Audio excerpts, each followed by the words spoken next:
G'day everybody, my name is Lowell and welcome to the channel. So we're coming up for our first Super Bowl watch party here on the channel. So I thought we'd do this one. This is going to be the entire history of the Super Bowl. Let's jump in and let's have a look at this one, shall we? Did you know a ticket for the first Super Bowl costs $6? Or that it's been played in 25 different stadiums? But which four teams have never been to one? And who's the only player that's won it 6 times? I'll give you a hint. Brady's back! That's your quarterback! This is the history of the Super Bowl. You know about Lombardi, Montana, and Brady. But to truly tell the story of the Super Bowl, we need to start in 1960. 27-year-old Dallas businessman Lamar Hunt wanted nothing else but to own an NFL franchise. 27? With the league's rise in popularity and household names like Jim Brown and Johnny Unitas, owning a team seemed like the opportunity of a lifetime. But after multiple attempts, Hunt was denied a franchise and in turn came up with a brilliant plan. Gather a group of wealthy businessmen with the same aspirations and create a rival pro football league. This collection of men would be nicknamed the Foolish Club, and their new league would be known as the AFL. You probably remember a great many sports events. However, I doubt that anything is more important than the establishment of the American Football League. The NFL suddenly had legitimate competition in stadium attendance, TV rights, the draft, and most importantly, signing star players. Hunt and the AFL made such a substantial impact that by 1966, the leagues agreed to merge, operating separately until 1970. In June of '66, the AFL and NFL agreed that their respective champions would play each other in an annual season-ending title game. Hello again, everyone, from the Coliseum in Los Angeles, and this is it, the American Football League National Football League Championship. The Kansas City Chiefs against the Green Bay Packers and the Chiefs were the first one? championship 4 times in the last 6 years. Tickets at the LA Coliseum sold for an average of $6, and it was the only Super Bowl that failed to sell out. The game was simultaneously televised by CBS and NBC, with each network providing their own announcers. The 30-second TV commercial cost around $42,000. To put that in perspective, a 30-second ad in Super Bowl 54 would cost $5.6 million. Vince Lombardi's Packers would dominate Hunt's Chiefs en route to a 35-10 victory. McGee to the left, Star dropping straight back. Hit as he's nice catch. 35-10. Packers players earned a $15,000 bonus for winning the game, while the Chiefs earned $7,500 each. By Super Bowl 54, players from the winning team would be awarded $124,000, while the team losing would receive $62,000. So how did the biggest game in the world get its name? Well, ideas like the Big One, Pro Bowl, and World Series of Football were thrown around as both leagues approached the game. It was Hunt who jokingly pitched Super Bowl. But NFL Commissioner Pete Rozelle finally settled on the AFL-NFL World Championship game. Well, that was the official name for the next 2 seasons. It was the media who fell in love with Super Bowl. The phrase was so widely used that by January of 1969, the Jets and Colts would square off in Super Bowl III. We're going to win the game, I guarantee it. Namath has not been bashful this week, and he has said that the Jets are going to win. It's arguably the most important Super Bowl in history. The Baltimore Colts came in as heavy favorites, and most thought the NFL would once again overpower the AFL. But after boldly guaranteeing a win, Broadway Joe Namath led the Jets to a monumental upset, putting the AFL on the map. The Super Bowl was off and running. 65 toss power trap. That might pop wide open, Rats. Running play coming to Garrett on a trap. Touchdown! Garrett scores. Was it there, boys? Was that there, Rats? Nice going, baby! The following season, Hunt and the Chiefs finally reached the pinnacle of pro football as Kansas City topped Minnesota 23-7 in Super Bowl IV. Since Super Bowl I, the winning team has received permanent possession of a sterling silver trophy created by Tiffany & Company. Originally called the World Championship Game Trophy, it was renamed the Lombardi Trophy in 1971 following the legendary coach's death. So have you ever wondered why Super Bowls are counted in Roman numerals? Well, you can credit that idea to Hunt as well. It started in Super Bowl V, and Roman numerals have been used ever since. They were adopted to clear up any confusion that may occur because the Super Bowl is played in the calendar year following the regular season. Numerals 1 through 4 were added later to the first 4 Super Bowls. One other fun fact from Super Bowl V, Cowboys linebacker Chuck Howley is the only player from a losing team to be named Super Bowl MVP. Staubach drops back to pass, sets up, pass to end zone, touchdown! It's the hammer, Mike Ditka! Did you know the coldest and the warmest Super Bowls were played in back-to-back years? That's right. Roger Staubach and the Cowboys captured their first title on a 39-degree day in New Orleans. In New Orleans? Season, Miami capped off the only undefeated season in NFL history, while game-time temperatures reached 84 degrees in Los Angeles. Super Bowl VIII between the Dolphins and Vikings was played at Rice Stadium in Houston. It's the first Super Bowl played in a non-NFL venue. In fact, that's happened 7 times to date. 5 at the Rose Bowl and another at Stanford Stadium. Oh, wow, okay. Giving it to Harris. Touchdown for Pittsburgh. What a catch by Lynn. Dang.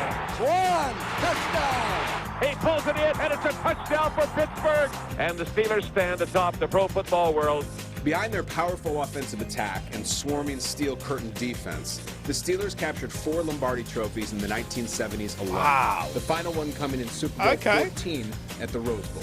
It remains the highest attended Super Bowl in history with a capacity crowd of 103,985 fans. The Cowboys, meanwhile, snuck in a couple titles of their own that decade, including one in the sloppiest Super Bowl ever played. Intercepted by Dallas, a pass that should not have been thrown. And just got socked. Picked off by Aaron Kyle. And Will Speed for Haven Moses. Oh, my Picked God. off by Benny Barnes. A Super Bowl record 8 turnovers 8 committed turnovers. by Denver alone. 8. Wow. As Tom Landry and Chuck Noll's powerhouses of the 70s faded away, a budding dynasty would leap into the spotlight. 49ers. Dwight Clark! It's a madhouse at Candlestick. Dwight Clark's miraculous catch in the look at 81 that NFC catch. Championship launched the 49ers to Super Bowl 16 Oh in my God, Pontiac, look at the Michigan. snow. It's the first one played in a northern city, and in fact, there have only been 6 Super Bowls played in the North since the game's inception. 2 in the Detroit area, the other one coming at Ford Field in Super Bowl 40, 2 in Minneapolis with Super Bowls 26 and 52, then Indianapolis was the host city for Super Bowl 46, and MetLife Stadium in the New York, New Jersey area was the home of Super Bowl 48. Super Bowl 16 was also the big game debut of announcing legend John Madden. The Hall of Fame coach is the only person to call a Super Bowl with 4 different networks. Madden did 5 with CBS, 3 with Fox, 2 with ABC, and 1 with NBC. Incredible. This is a father bucket. This is a mother bucket. And since the last game, they had a baby bucket. So this is a baby bucket. I guess that clears up the question as to whether they're married or not. So you might ask, when did Super Bowl Sunday become an international phenomenon? Super Bowl. They'll be there.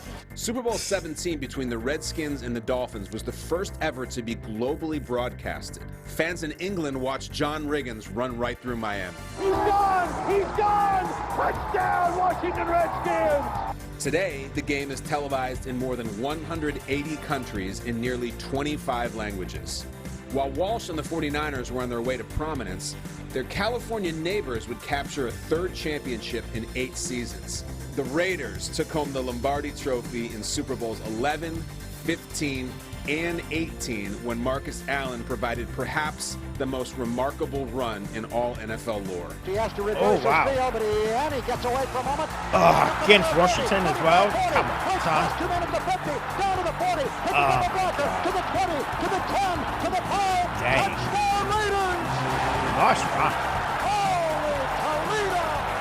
Following season saw a dream quarterback matchup when Joe Montana and Dan Marino squared off at Super Bowl 19 in Palo Alto.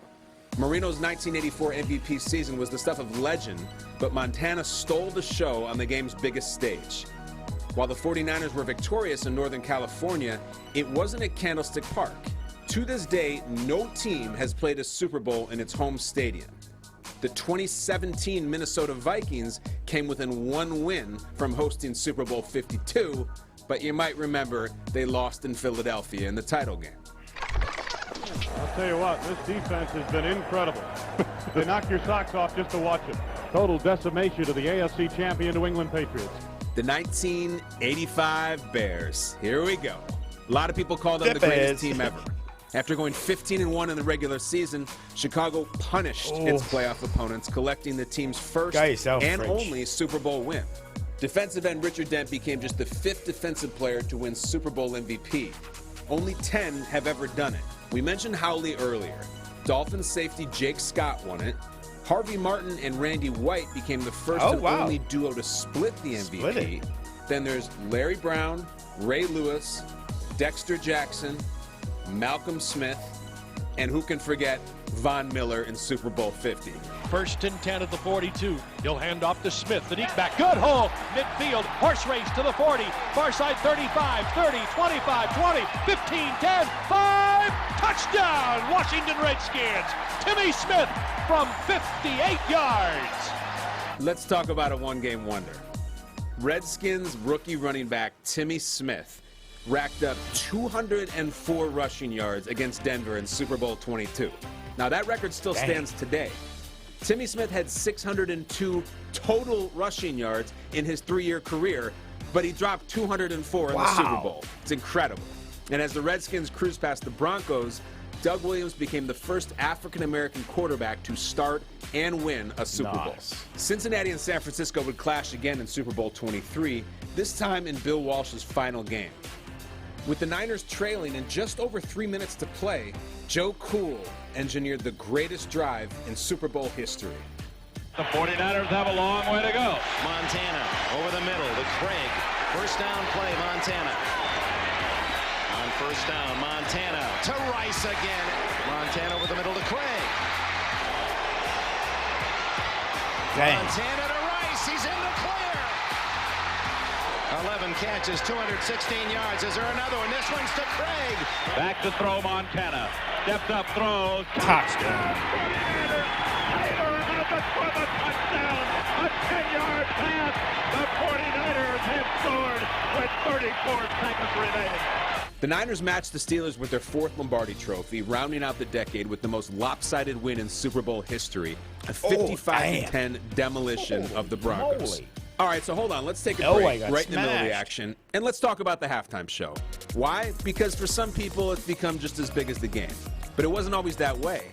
Way back in Super Bowl I, it was marching bands, 10,000 balloons, 300 pigeons, and a couple of guys in jetpacks. What the? We've come a long way, but the jetpacks were pretty cool. Jetpacks? Marching bands were used all the time in the early days. And then we saw a little more variety in the 70s and 80s, and then it all took off in the 90s. Because as other networks began to counter-program against the halftime show, the Super Bowl upped the ante, and now we get massive performances by global stars like U2, Prince, Beyonce, and Katy Perry riding a giant gold lion across the field. On that note, back to the game. Bills fans, this is going to sting. Snap, spot, in the air, that's the distance, it is. Knuckle! This would be the first of 4 straight Super Bowl losses for Buffalo. And after winning Super Bowl 21, Bill Parcells and the Giants took home their 2nd Lombardi trophy in 5 years, thanks in large part to a stifling defensive game plan from a guy named Belichick. A lot more on him later. With the 49ers' run slowing down, though, the door was wide open for the NFL's next dynasty.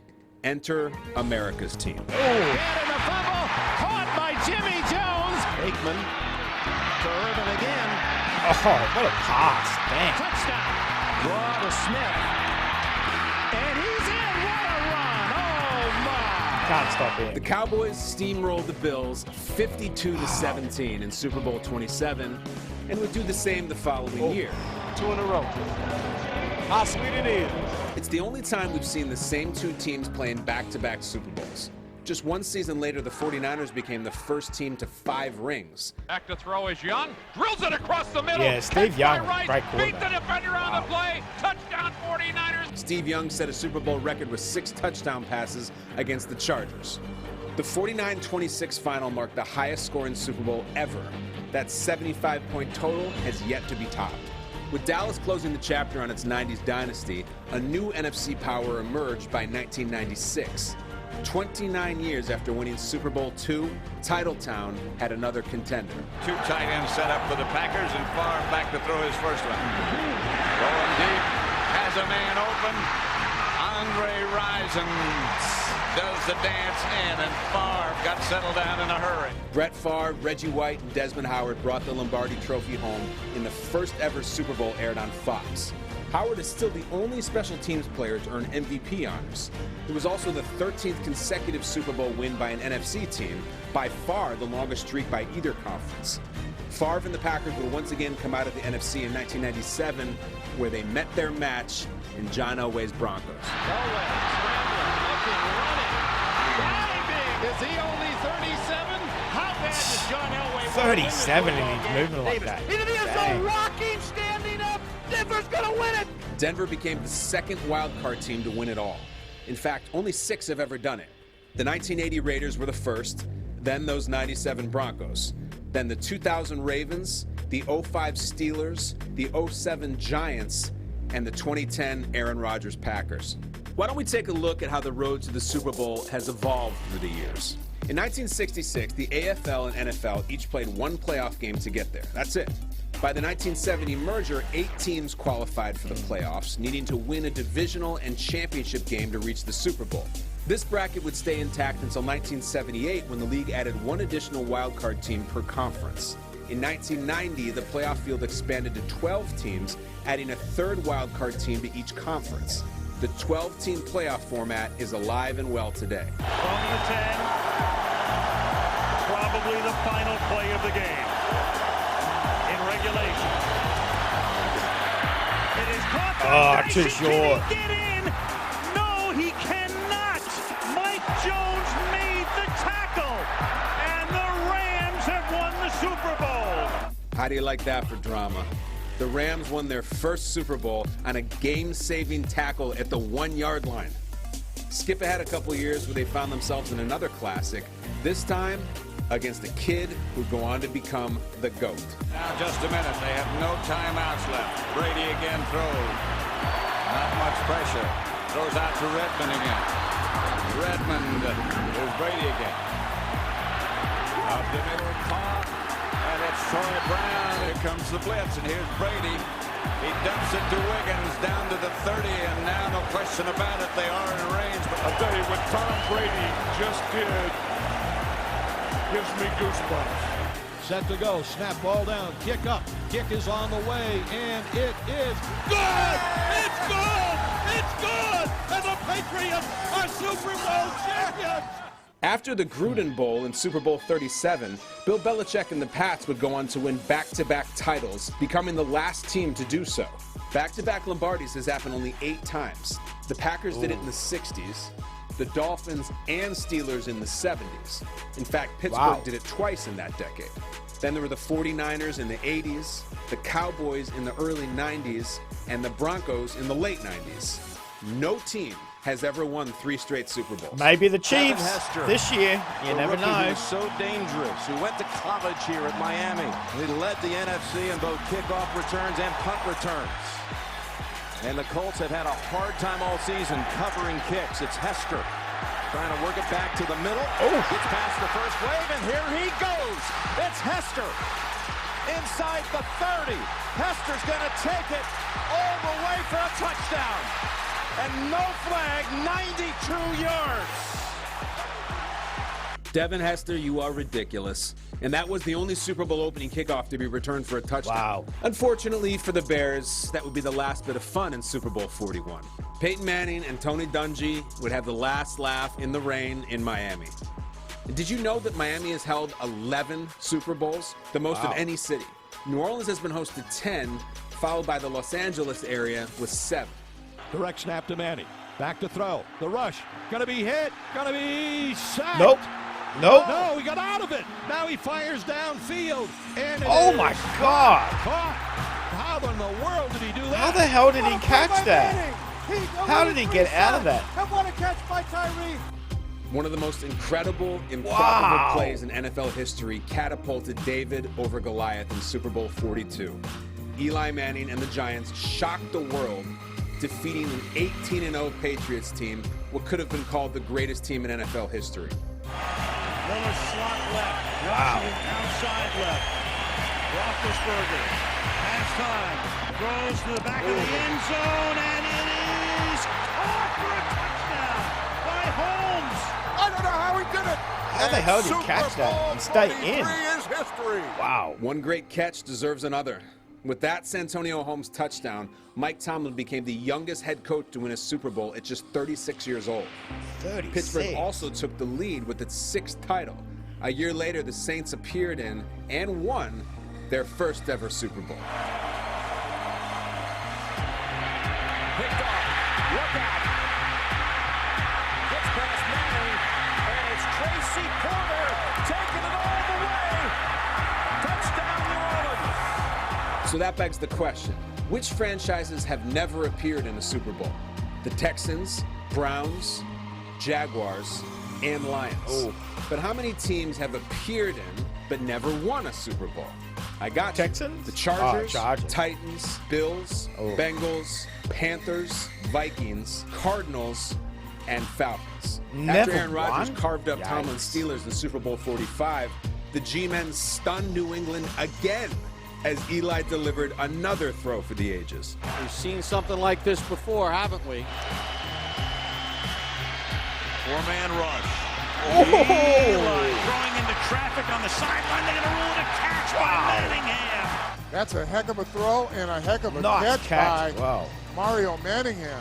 This is absolutely brilliant. That is everything you have to ask. Simply remarkable. Super Bowl 47 is the only brother versus brother head coaching battle, with John Harbaugh getting the best of his little brother Jim. That was the 7th Super Bowl held inside the New Orleans Superdome, the most of any venue. Let's fast forward to the following season when we saw the best offense in the NFL fall flat on its face against the best defense. Oh, Snapped over the jeez. head of Peyton Manning. And the ball's out of the back of the end zone. It's a safety to start this game. That's terrible. Seattle carried that momentum into a heavyweight fight against the Patriots in Super Bowl 49. That game remains the most viewed broadcast in American history, with an average viewership of 114.4 million people. Wow, that's a lot. The back-and-forth slugfest came down to the final seconds when a potential dynasty was stopped in its tracks. You bleed the clock all the way down. They're bleeding it right down to half a minute. Russell Wilson extends the hands he has. Wilson, quick throw, and it's good. Intercepted! Intercepted by Malcolm Butler! Butler has it at the 1! Oh my God! Malcolm Butler stepping Oh the my throw. God, what a catch. The New England Patriots are on to a celebration. Super Bowl 50 is the only one of its kind without a Roman numeral attached to it. It's also the latest kickoff in the game's history at 3:39 p.m. Pacific, 6:39 Eastern. The earliest kickoff? Well, that would be Super Bowl 5, which started at 1:50 p.m. Eastern. That's a weird time to Since start. 1991, 150? the game has been played right around 6:30 p.m. Eastern, so that most of it's shown in a primetime TV slot. A primetime crowd was just about to fall asleep more than halfway through Super Bowl 51 when the Falcons opened up a 28-3 lead on the Patriots. And that's when things got nuts. Now they'll throw. Pass is caught. That's White. Touchdown. Out of the shotgun, Ryan. It's hit. Ball is out. Brady. End zone touchdown. A direct snap. And it's good. Shotgun Nice snap to fight. Brady. Stands in, throws down the middle for Edelman. Ball's tipped, and Julian diving for it. Did he make the catch? Oh He my did. God. What a catch. Touchdown, James White. Tom takes the step. Quick throw to Amendola. Screen left. Reaches across the goal line for a score. Toss sweep right for James White. Tucks it under the right arm. Cuts it upfield. Driving forward. Diving to the goal line. A touchdown.